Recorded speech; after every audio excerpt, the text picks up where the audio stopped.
Over the last 100 years, there were 3 big changes in our diet that made us all fat and sick. And these changes switched on all the obesity and diabetes genes. In fact, these changes have turned on all the chronic disease genes. The first major change is our consumption of pharmacologic doses of sugar. Now, it's not a little bit of sugar that's the problem. The problem is that we're consuming sugar, and by that I mean all forms of sugar and white flour, which turns to sugar in your body, in massive doses. Now, when we were hunters and gatherers, we ate about 22 teaspoons of sugar a year. How much sugar do you think that the average kid eats today? The average kid has 34 teaspoons of sugar a day.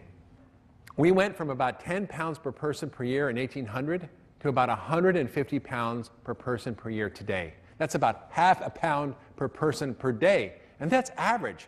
And I know I'm not eating that much, so I know a lot of you may be eating a lot more.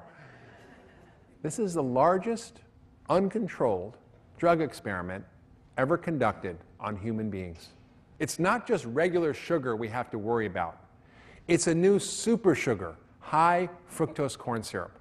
Now remember, food is information.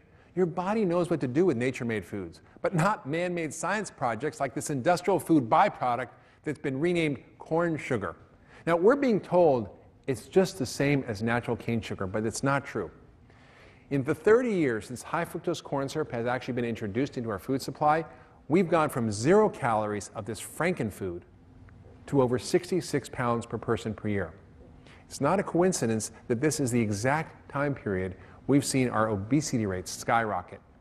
Eating elephant doses of sugar of any kind is toxic, no matter what the source, whether it's honey or maple syrup or sugar cane or high fructose corn syrup.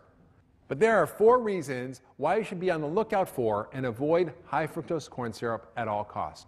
First, it's the main ingredient in most processed and industrial foods. It should be like a big red warning sign on the label that what you're about to eat is going to make you fat and sick.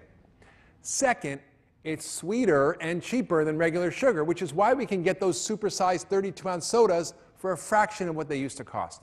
In 1950, the average soda was 8 ounces. Now it's 20 ounces. Third, on biochemical analysis, it has some weird contaminants. In fact, some recent testing even found mercury in a lot of the high fructose corn syrup. And lastly, it's not biochemically identical to sugar. Researchers from Children's Hospital in Oakland found that it punches little holes in your gut. This creates something called a leaky gut and allows toxic bacteria and food proteins to get into your bloodstream, causing serious inflammation, and that drives diabetes.